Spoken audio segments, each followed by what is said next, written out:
Yo, what up? I'm back at you. It's me again, Mike Cardi. We about to get.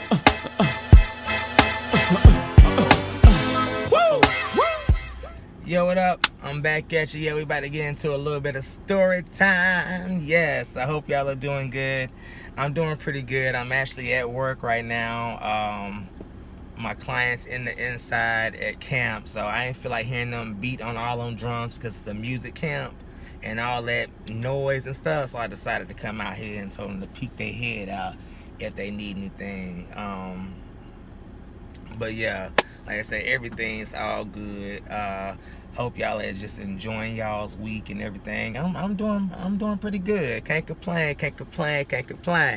But we're gonna get into a little bit of story time. This is gonna be like part 2 of the coming out story, and this is the one talking about my dad. My mom did want me to add an excerpt in there because she said she listened to it. She said I left out something, basically saying that she, the Lord told her a long time ago that I was going to be, that I was gay or whatever, that I could potentially be gay. And, she had came to terms with it then, and pretty much, my sister had let me know that, they always gonna love me and stuff. So she wanted me to add that in there and all that.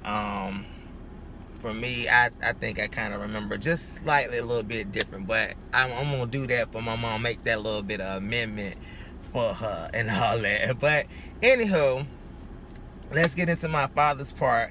My dad is a regular male, heterosexual, anti-gay. I'm not gonna call him homophobic or whatever. I'm gonna call him just against being gay. And he believes in the traditional family and stuff. And that's how I was raised to be with a wife and to be, have a family and kids and stuff. Same way we grew up in a household where my parents are still married 34 years plus, and they still holding it down, and no kind of scandals or no kind of bullshit like that is going on. So that's the way that I was raised. And the way my father viewed homosexuality, the way he was taught to view it, which is like most males, most black men, it just, it is, it's degrading. It's some freak type shit or whatever. People are sickos whenever, so you get these kind of talks and things growing up, like, about gay. And I would hear these things, and so when you hear these things, they actually make you take a back while you're growing up, because it makes you less open to want to talk about different topics and stuff. And so by me hearing my father, like I say, saying these things and trying to instill in me that you need to have a wife, kids, get you a girlfriend and stuff. Even to this day, all the way up until I dang on came out to him last year, he was telling me I needed to get a girlfriend. Hell, even recently, like, you need to get a girlfriend, but that's just him being him or whatever. It is what it is. I love my father to death, and we family, and ain't nothing gonna ever come between us. So that is what it is. But him putting that in my mind and me hearing that from other male figures in my life and all that, it makes you as a young black male not feel safe to come out and to tell your story and to inquire about certain things that you may be curious about. So you tend to internalize this whole feelings that you have and stuff.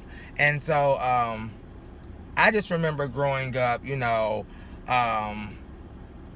playing with like little baby dolls and stuff, and I remember taking a like to like Lil Kim music and stuff. You just stuff that women would normally gravitate to. I was gravitating to it, but I also did male shit too. Like I told you before, my parents put me in a lot of different sports and stuff, and I actually took to it, like, for me. But I always knew that I was a little bit different around all the other males and stuff. Like, they like, football and all that shit and everything like that. I ain't like football. I like other sports and stuff, or whatever. That was their whole thing. They could play basketball and stuff. I wasn't like that, so I always felt like that I was on the outs with other males because I always felt like that I was like sticking out like a sore thumb because I wasn't as like the you know, like motherfuckers want you to be and shit, you know. So I gravitated, and more females took to me or whatever, which was the energy that I was probably giving off too, you know what I'm saying? I was like probably a good girlfriend, which most of the time I was, you know, because we can cut up and we can kiki like the rest of everybody else, like the rest of the girls. But I never had any issues or anything like that where, you know, people, I would say bullied me or tried to, like, you know, abuse me, anything like that growing up. They made a saw that I had some, you know, a girly tendencies, some feminine qualities about me, but they never really attacked me in that way. Did I get picked on growing up?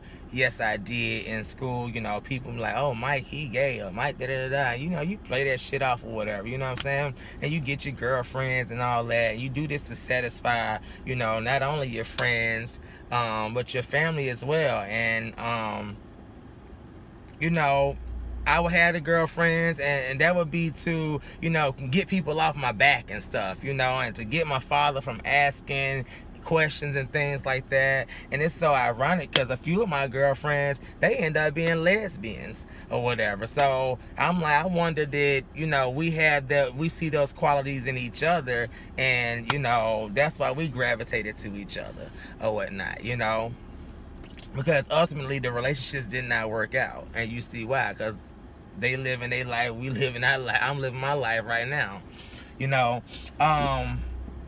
Like I say, my father, he is a football coach, wrestling coach. He did that. He's been doing that, still doing it to this day, 30 plus years and stuff. So, like I say, this is what he's around, a bunch of masculinity and stuff. He is the youngest out of 6 brothers. And so all he knows is, you know, being macho and manly and stuff. So for him to be raising a son that has these feminine qualities and stuff, I feel like it caused him to question a few things, because I could just remember, you know, him be like, you know what I'm saying, yeah, you know, and I would get around certain people and stuff, you know, he would probably maybe see a change in me or something. I ain't gonna say a change in me, but I would be being myself, and I'd have to get back around him and tighten the hell back up, you know what I'm saying? Because I might have been around some of my friends that I knew could have possibly been gay. They didn't come out then, but they was gay or whatever, or maybe even some family or stuff or whatever, and I would have to get back into, you know, being his son again or whatever, you know, just fitting that mold, because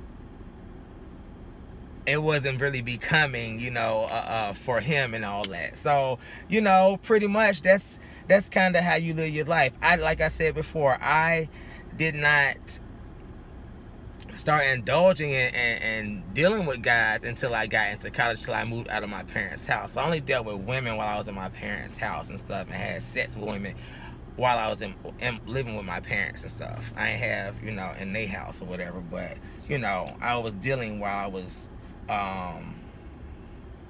living in their house and stuff. So pretty much, I'm going through high school on the internet, you know what I'm saying, AOL, all the free minutes and stuff. You on the different websites and stuff, looking at men and everything like that. And, you know, you got the browser, you got your several browsers up, because if somebody come downstairs or something, you ready to click that shit off and all that, because you don't want nobody to see what the hell you doing, because you are trying to live vicariously through the computer and through the internet to try and figure out your life and where you're trying to go, you know, and trying to figure out this whole feeling and stuff. And the only way that you could kind of get to that, you know, close to that, was via the internet, because it's a picture sitting right there in front of you. It's not nothing tangible that you can touch or whatever, but, you know, it's a picture, and it can give you an image, and you can lust and all that stuff over it. And so I'm pretty sure a lot of guys do that. A lot of black guys, you know, guys that's scared to come out in general, have done that or whatever. They probably had magazines or something like that, or seen a porno or something or whatever. And they, you know, you try to hide it or whatever. You don't want nobody to know that this is what you're doing on the side. I think somewhere along the way, I ain't gonna say got careless, but my parents kind of got more computer savvy and they started learning how to check history and stuff. So I think my mom maybe kind of ran across a few things. My dad is totally, you know, he is not the tech person at all, period. Let me just tell you that right there. He can do, you know, basic stuff on the computer, but he is not techie like that. He's more hands-on and kinesthetic learning, and doing things with your hands or whatever. But I just remember doing that in high school and all that, and you go through that whole phase where you don't like the little different where it says like nude Africa and stuff, where you see the African and the Caribbean man butt naked and stuff and all that, and you like, wow, you know, and you just get to go to all these different sites and stuff, and you like, dang, and you know, all those different things download bugs on your computer. So mama getting on the computer, you got little pop-ups instead of nude people. You like, oh, she like, what is this, Micah? Whatever, you know. So I went through that whole little phase. Like I say, my dad probably didn't know nothing about it. I'm not even sure if my mom shared that information with him or whatever. But, you know, like my father, he, you know, he never really, I'm gonna say he never, I'm gonna say this. He never really got a chance to get through to me, you know what I'm saying, as far as like on the talking about women and trying to really fully get me engaged. I could always tell that he's seen a disconnect with me or whatever, with women or whatever. You know what I'm saying? It was some type of unlinked chain or whatnot, like, because after my last girlfriend, I would say, in high school, which was probably like in my sophomore year or whatever, I didn't have another one until my freshman year of like college or whatever. So all the way up between then, like, you know what I'm saying, got a little girlfriend, you got a girl, when you gonna get your little girlfriend or whatever? Okay, never came in college, got a girlfriend, it was nothing but pure tea drama or whatever. After that particular girlfriend, I didn't date any dang on women anymore, you know what I'm saying, as far as being in a relationship with them. I had sex with women, but I had not dated any, been in a full-out relationship after that last one, after my freshman year of college. And so therefore, I pretty much just started on my little path of exploring myself, like I mentioned in my other video, you know what I'm saying? I got introduced to a guy, you know what I'm saying? Felt seduced. Felt like I got seduced and all that, you know what I'm saying? And that was my whole little journey and segue. Well, boom. All this long while, this is back in 2004 or whatever, all the way up until 2017, you got this whole big decade plus of a gap, me not having a female. So each and every time, you could just imagine how long and how every time I saw my father, he would be like, you know what I'm saying, where your girl, where you got a girlfriend? He'd be trying to hook me up with his friends' daughters and stuff like that, or, you know what I'm saying, why don't y'all end up talking to, go holler at her, you know what I'm saying, you need to talk to her. And I think that was his way of trying to, you know what I'm saying, test me out, or to push me to go into that direction, because I think that he knew or whatever, you know what I'm saying. And you know, a lot of times, as guys, especially guys that are living on the DL and stuff, because that's pretty much what I was doing. You think you're fooling somebody because, you know, you can play it out like, nah, I ain't trying to have no girlfriend right now. I'm trying to get my life together. Oh, I'm just trying to wait for the right one. You come up with all these different little fancy ass lies and cute little excuses to not really dang on, you know, telling what you really want to say. So you come up with, you know what I'm saying, I'm still waiting, you know what I'm saying, the right one ain't came along. You like I said, you come up with some shit when you trying to hide or whatever. And you know, that just kept going on and going on and going on.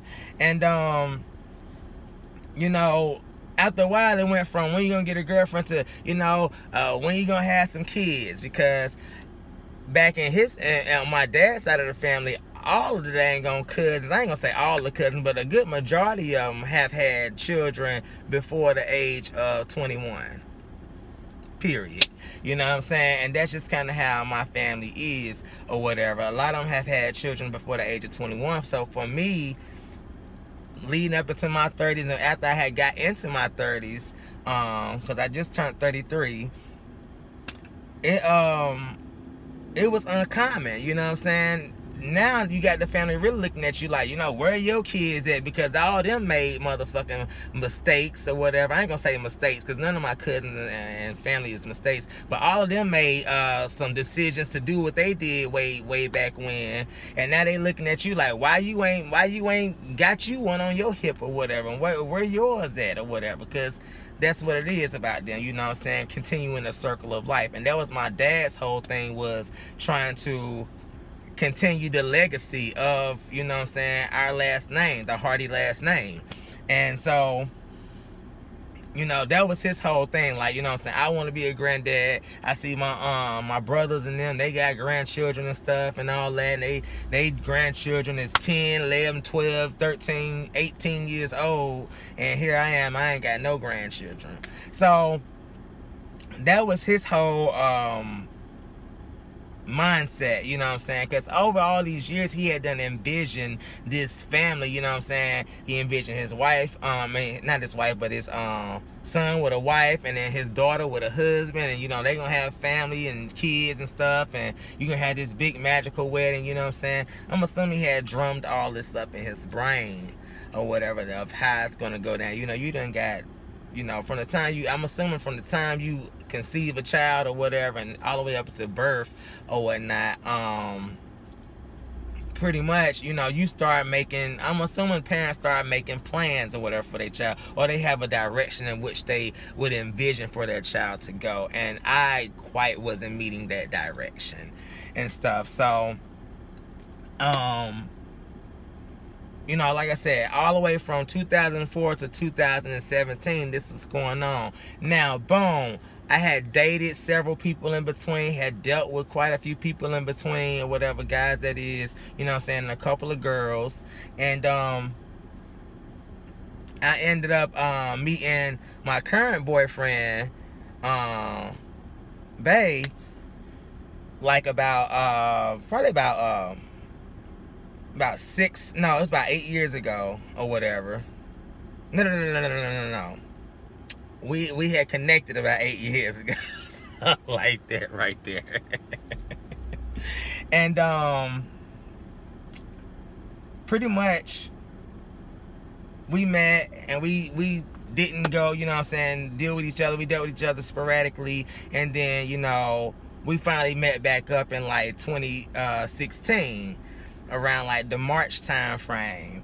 And you know, we had always maintained a nice little friendship and stuff, and this point in time, you know, we had really got serious. It's like the most serious I had ever really been with a dude, like as it started progressing and stuff. And you know, as you start progressing with things, you know, you start getting more and more deeper feelings. And for me, I had then developed this I don't really give a fuck over the past couple of years leading up into that, you know what I'm saying? I think around like 28, 29 years old, you know, for me, I started to not give a damn about what the fuck people thought about me, because I realized that people was going to think what they thought any damn way.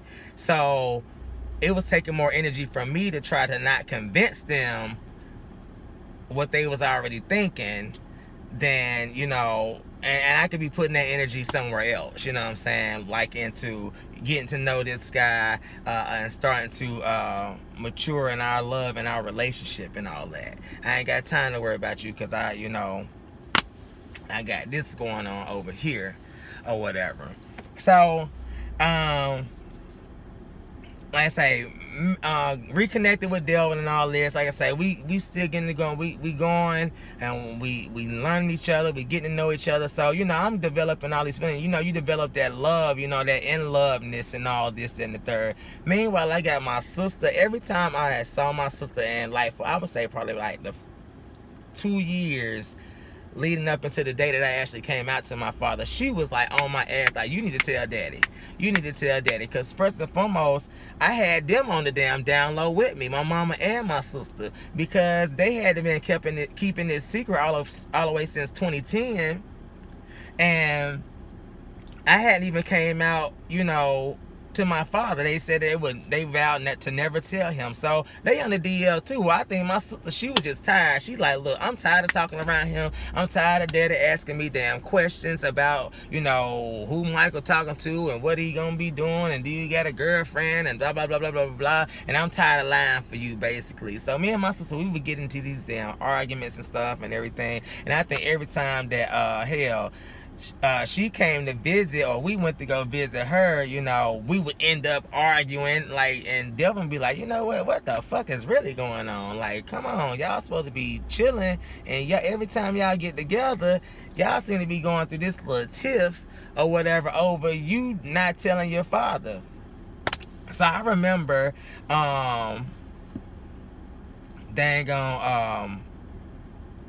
it was the weekend of his first Hall of Fame banquet last year and everything. And no. Let's take you back.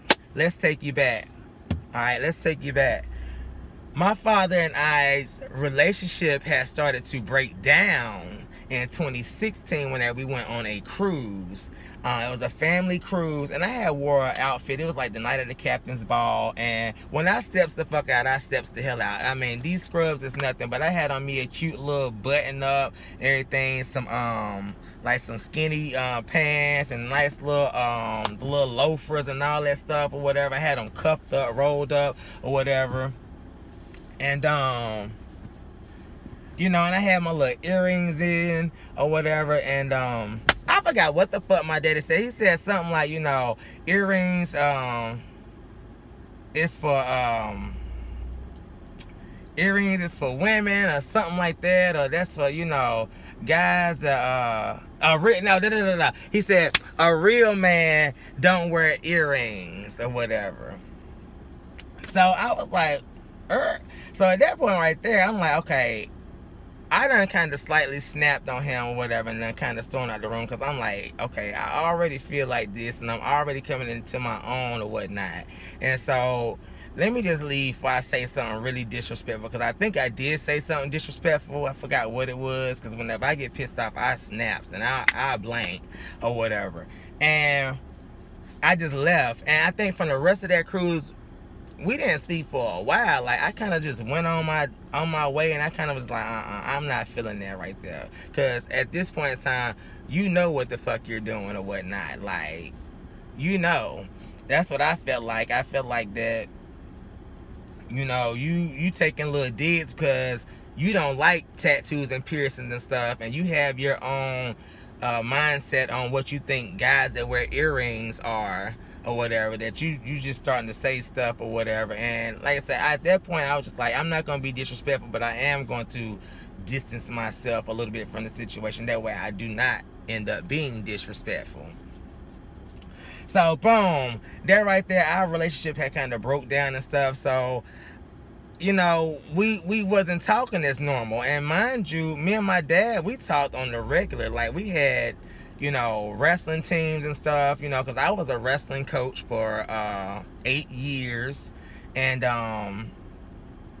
you know, and it was, you know, lovely. You had state placers, you know what I'm saying, conference champions, tournament champions, all this and that. I was a damn good coach, because I had a damn good coach, which was my father and everything. You know, he's a 3-time Hall of Famer and got more Hall of Famers to be inducted into. So, yo, what up? Sorry, I had a little technical difficulties right there. This is a totally different day recording the last little part of this, so bear with me. But yeah, like I said, me and my father, we had pretty much, you know, we had a really good relationship, and it was really inseparable as far as, like, you know, what we related to and different things like that. So, but after this whole cruise and this whole statement and all that, it really broke down our relationship, you know, just completely. Like, we really went from talking all the time to kind of talking sporadically or whatever, almost to kind of almost none or whatever, you know.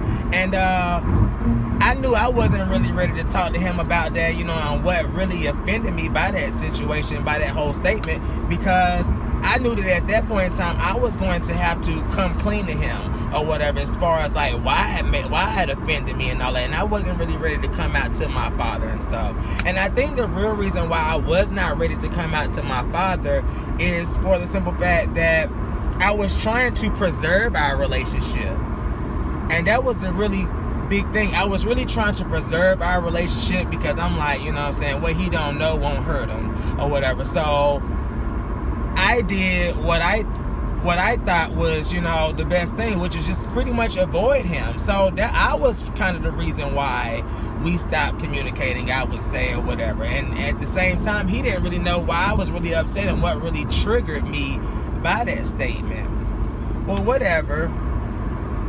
Like I say, it broke all the way down. Like I say, I'm having these thoughts in my mind because I'm upset, because I'm like, you should know, but at the same time, he doesn't know, you know. But you know, I'm harboring these feelings because he has made this statement, and it was just a really hard thing, and I didn't really know where we stood, me and my father, at this point in time of our relationship. And that happened in 2016, and like I say, we didn't talk for about a good 8, 9, I would say probably about a good, well, we didn't talk until, about, I would say probably about 8, 9 months or something like that. I mean, of course we spoke on holidays, like, hey, but as far as like a actual, you know, conversation and all that, you know, it took a while, because I was still hurt by the fact, but at the same time, I was not ready to let him know what I had going on. Because when you grow up in a household and you've heard these different things of someone's views on homosexuality and things, like I said earlier, it tends to make you not want to open up and try to be that, you know, have that open relationship. That's what a lot of parents don't really even understand, is that, you know, you shut down lines of communication just by you imposing your views on your child or whatnot. And that's pretty much it. I remember, like, growing up, my father making a statement of saying, you know, in reference to homosexuality, and was like, you know, what do you do if your child grows up gay? I don't know what to do or whatever, you know what I'm saying? So I knew these things about him or whatever, you know, like I say, my father is like, you know, a man's man, I guess you would call it, you know what I'm saying? That, you know, he has that type of thing. Like I say, he wants the man and wife, that should be the whole dynamic. He doesn't really know anything about same sex. So a lot of ignorance would come out of his mouth and all that. And you know, as a child, you respect your parents because you don't want to, you know, spill your teas and put yourself in a situation where you know, maybe being disrespectful, or you could be, you know, kicked out of the house or ostracized because your family may find out some stuff about you. I don't think that my parents would have ever kicked me out of the house, but do I think they probably would have tried to take me to some counseling or something like that? Hell yeah. Hell the fuck yeah. I ain't gonna even sit here and lie to you. That's probably, they probably would have tried to take me to some counseling. So that's the reason why, you know, I chose to be hesitant into coming clean with him about this whole statement. So the whole long while, I got this issue, and he knows nothing about it. He's asking my sister every time he sees her, you know what I'm saying, you talk to your brother, is he alright? You know what I'm saying? He ain't talking to me or whatever. Oblivious to things or whatnot. So, like I say, we actually get a chance to see each other or whatnot. And this is fast forward, like I say, to about the 7-8 months. We at the Hall of Fame banquet right now. And everybody's in town. We having a good time. We getting dolled up, you know, looking good. Because when the family, when we puts on a damn outfit, we puts on a motherfucking outfit, and we don't play. And pretty much, you know, everybody having a good time. Families in town. We just all having a good time. I remember not even going home to my house. I had just went over there to Bae's house or whatever, and Tish had met us over there because she was hanging out with her best friend that night, and they was turning up because she hadn't been in town and hadn't seen her in a while. So all they friends that got back together, well, she had came over there to Bae's house, and you know, to come chill out with us. Well, we went out to the actual house, you know, my house, our house. Because like I said, I was living in my parents' the home that I grew up in. They left it for me to just live in or whatever. I just paid paid them rent to stay there, which was fine. So she comes over and we talking, and you know, we get into the whole topic again of, you know what I'm saying, when you gonna tell daddy, because you know you about to move in about a month. You moving in about 1 month at this point in time, because it's May. I moved in June of last year to Florida. So the Hall of Fame, the high school one, took place in May.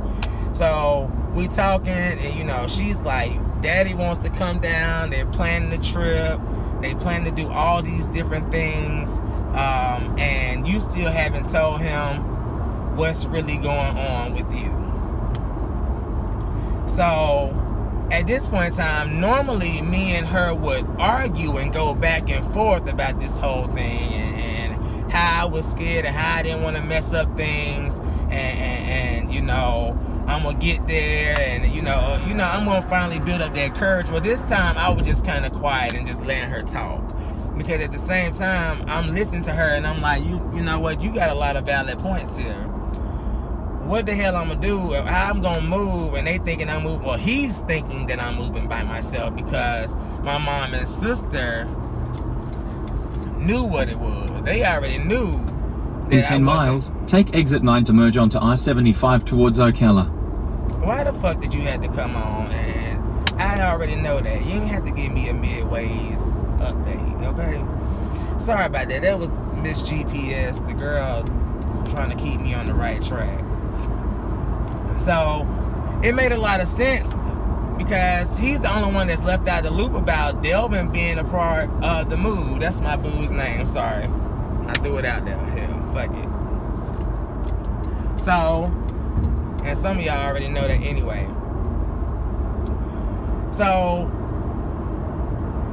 you know, I'm listening to her and all this and the third, and I'm just like, you know, she right, she got a point. I just need to come clean with this whole thing and stuff. Now, mind you, I had told my mom and all that about Boo on the cruise ship and everything after the whole blow up with my father, because she was trying to really figure out what was wrong with me. And so that's when I told her about the Boo and all this and the third, how long we had been dating, how long we been. She got the full skinny that night right there in the little dining hall on the cruise ship.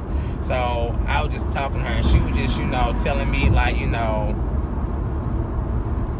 you gotta do things in your right time and all this and the third. So that conversation that happened on the cruise ship and everything. So that's how she knew everybody was on board with the whole move but the dad. So as it's getting like 4 or 5 in the morning or something like that right there, and we getting, you know, closer to daylight, and they getting closer to time for them to go back home to Georgia. My sister going back home to where she lives in Tennessee.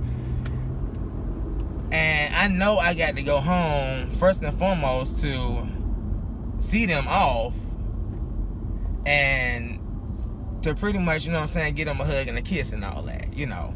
So we leaves there. I got all these thoughts in my mind and all this. And I gets to the house, and I just remember getting in there, and it was kind of weird. Like, the house just kind of weird. You know, my dad packing up the car and all this and the third. I helped out a little bit. Then I kind of went into my little hermit stage, and I was just like, you know, I got to think about a few things. And I remember at this point in time, Kendrick Lamar's album, Damn, had came out. And with the Damn album had came out, it was a song on there called Fear.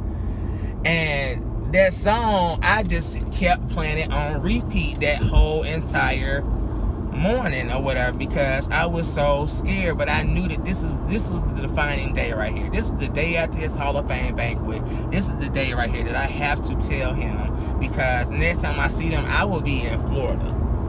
living. I will no longer be here, and I just need to tell him face to face. This wasn't nothing I wanted to do over the phone. Some people do emails, some people do over the phone, some people do letters, stuff like that. I wanted to do face to face. So I'm in there building up my courage. I'm laying across the bed, just got this song on repeat, you know what I'm saying, Fear. And pretty much I just, as they getting ready to go, you know, I goes and I approaches my father, and I pretty much, you know what I'm saying, Dad, you know, I need to talk to you, like, you know, what's up? So everything is normal. And he pretty much like, you know, what's going on, son? I'm like, you know, I just need to tell you something, and I don't know how to tell you. And so he had this look on his face like, oh shit, like you could tell that he was bracing himself or whatever. Because anytime somebody say they gotta tell you something or say I gotta ask you a question, you don't know what the fuck is about to come out their mouth. You don't know what the fuck is about to come out their mouth or whatever. So it's definitely a moment where you like, oh shit. So I just began to start, my voice started to crackle and all that. And meanwhile, my mom's in the room, my sister, I think she's in there with her or something. And I just began to just start to tell, you know, like, you know, the guy that I've been, that's been coming around and blah, blah, blah, blah, you know, we're in a relationship. At this point, my voice is really crackling. I got this cry ball that's done rolled up in the damn throat of mine and everything. And so I begin to tell him, like, you know, we're in a relationship, and we're gonna be moving to Florida together, and that's my boyfriend, and I'm gay. And I just burst out in motherfucking tears. And my dad was like, you know, so you trying to tell me, and he just, you know, he's like, what are you trying to say? I was just like, you know, I'm gay, Daddy. And you know, he started to well up right there in front of me, and at that point I really burst out in tears and everything, because he took off and like went off wherever he was going, because it hurt him that bad. And meanwhile, while I'm saying all this, my mom is getting up because she sees it and hears it in my voice.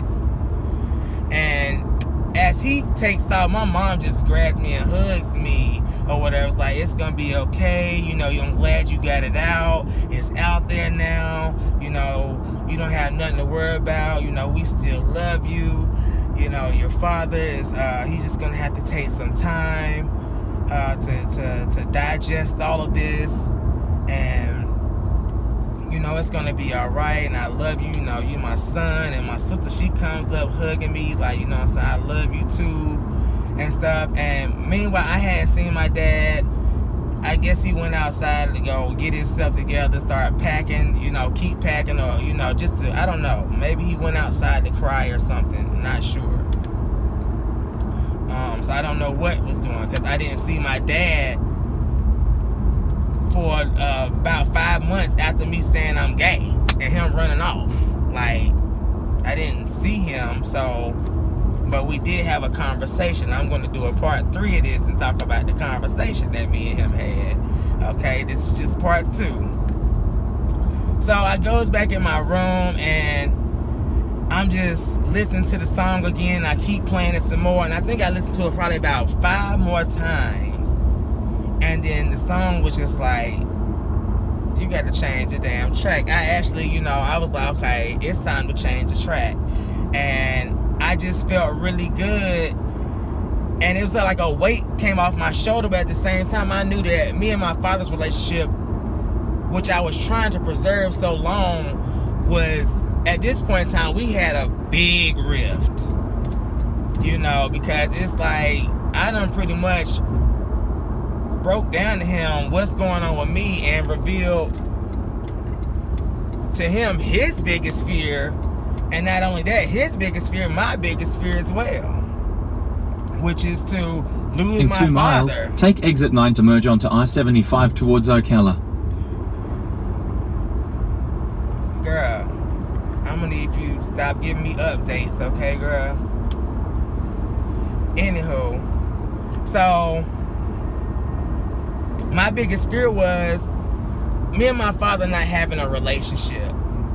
And his biggest fear was his son being gay or having a gay child. And it's just crazy because, like I say, we didn't communicate until Father's Day. Yeah, Father's Day was when that we actually communicated, which was like the day before I moved down to Florida, and that's when we had that conversation. In that whole month before, you know, we actually had that conversation, I had to come to the realization that it was nothing that I could have done to preserve what was going to already happen with our relationship. It was what it was, because he has had years to build up this depiction of what he thought. Use the right lane to take exit 9 to merge onto I-75 towards Ocala. Yeah, he had this whole depiction of what he thought gay was and stuff. So pretty much, you know, it was nothing that I could do. You try to do all you think. I thought me holding out as long as I did was going to give him time to take the exit, then keep right to merge onto I-75 north towards Ocala. Yeah, then you use the right lane to keep right to merge onto I-75 north towards Ocala. Let me cut you. Yeah, what I realized is that you can't really, you know, the inevitable is the inevitable. He had already had these years of thinking one thing about a group of people and everything, and you've had this whole fear of what you know, you don't want your kids to be and all that. And like I said, it's facing you right there in your face. It's like boom, cat, pow. Like, what do you do now? This envisionment that you have had for 30 plus years in your mind of having going to your son's wedding where he's gonna marry his wife and he's going to have children galore to continue the family name. It has now been shattered. Actually, it has actually been shattered, and there's nothing that you can really do about it, but it's just accepted at this point in time. Because I'm not at a young enough age where you can be like, oh, you need to go do this, or you need to, you know, or we can go seek you some help and stuff. I'm like, no, I'm 30 plus years old. You know, at the time I was, 31. Whenever all this took place. So I was days away from being 32. So you know, you had all these years and it just ain't happening the way you saw it come, you know, envision in your head. So I think that's a lot of what he has to deal with on his own. Like I say, it's just crazy, the whole coming out thing, because like I say, I'm not gonna say that our relationship will never be the same. Because my dad has definitely, he acts the same, you know, he's cool, you know, he accepts my boyfriend, you know, he don't treat him different or nothing like that when he come around or nothing like that, but it's just, like I say, you can just tell that he probably, if he wanted to pick a different path, he would. So, like I say, that's it right there. We're going to get into the conversation that me and him actually had on Father's Day that started out really nice and then turned up into like this powwow of the post coming out and everything. So that's it for right now. Thank you all for just staying tuned. I know I had to do this in a couple of different parts because of my memory issue and all that, but like I said, I just appreciate you all just taking the time out to listen to me, because y'all didn't have to take time out to listen. And if you're one of those people that are struggling and trying to figure out how you're going to come out and what to do to come out or whatever, and how it's going to affect this person, I would say do everything in the right time frame that is for you, because can't nobody tell you when to come out. It has to be on your own terms. But I will say this right here, do like what I did, which is evaluate the situation, and you have to evaluate your parents as well. Reason why I didn't come out whenever I was a young teenager and stuff, because I didn't really know. And I had never had any experiences like that with guys. So, you know, you just know you got this curiosity about you, and you know what you like and everything. So Some people, they feel the need to come out as a, 14, 15, 16 years old. Those type of people, if you got a father that, has the same views and values as mine did, you might want to think about that, because you could be putting yourself in a situation to be,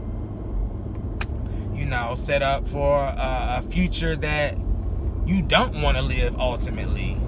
And that's it, you know what I'm saying? Just, you want to set yourself up right. And so for me, I knew that the day that I did come out, even when I did realize that I that I was going to be with guys and I wasn't going to be marrying a female, even then I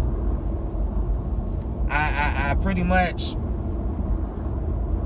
was going to make sure that I was straight and I was able to self-provide for myself before I told my parents, who was at, that was, providing for me and giving me some coins, especially in like my college days and stuff, whatever. So that's my only advice. Like, if you're gonna be coming out, just you gotta be prepared for whatever backlash comes with it. And for me, the time was right for me to come out to my mom, because one, me and her were having issues and beefing and stuff. And the time was right for me to come out to my dad, because for one, I'm 30 plus years old and I know what I like and I know what I want. And for two, I knew that in order for us to grow as a family and for us to, grow stronger, we need to put all cards out on the table and not have no secrets and stuff from each other. And it wasn't cool to have one side of the household knowing one thing and hiding one thing from another party in the household. Now we all blood related and we all grew up together, you know what I'm saying? Well, they raised me and my sister, but they initially grew up with us too, shit. Your parents grow up with you whenever you are growing up, period. So anywho, like I say, that's my only advice. Like I say, just be prepared for whatever backlash or consequences that come, and if you are not in a position to provide for yourself and your parents are your sole beneficiaries and they provide everything for you, and you don't have any other means or ways to do that, they have these views, I would say, hey, don't clip your motherfucking wings because you want to be free or whatever. That's just my thing or whatever. You can do what you want to do, but I would say don't clip your motherfucking wings unless you really trying to be free. But that's it for me. That's my story. I'm going to get more into the part 3 at a later date. I don't know when, because I got to recollect everything that was said in that conversation and stuff. Like I say, me and my father, we're good. We communicate and stuff. But, it's still a process, and he's still processing some things. So, thank you all for just listening, and I love you all. Love you all. Bye.